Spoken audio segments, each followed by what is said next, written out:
First of all, there's the language. The Arabic language is one of the, in my opinion, one of the most extraordinary constructions of the human mind. Language of poetry. It's a language of poetry, it's a language of mysticism and theology, it's a language of law, it's a language of extraordinary humor, for example, and narration. I mean, some of the great feats of narrative skill, the Arabian Nights, the travels of Ibn Battuta, etc., are written in Arabic.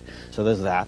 It's also one of the great religions of the world, which is in Arabic. I mean, the Quran is the word of God in the Arabic language. For example, a great Syrian poet, Nizar Qabbani, is the most popular poet in the Arab world, read everywhere from Morocco right through to the Gulf. The language is that of all the Arabs. There's a lingua franca, which is amazingly alive, and a literature that goes along with it. There's a political culture, not of individual countries, but of Arabism, of the sense of a nation and of a people, which is tremendously important to every Arab, despite these divisions that are now plaguing our contemporary reality. And that is unknown in this country.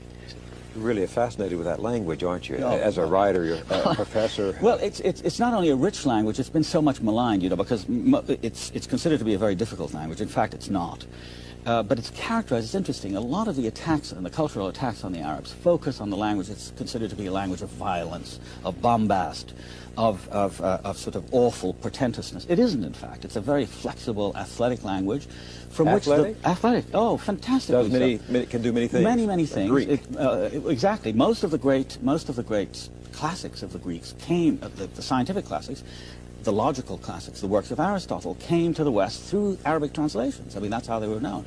So that sense of the language unites us, because it's a language of religion, it's a language of everyday life, it's a language of courtship, it's a language of society, and its possibilities are as many as the Arabs are many. Many of those great romantic, if not erotic, poems came out of that a certain Arabic style and tradition. Yes, but not only that. I mean, that has a certain kind of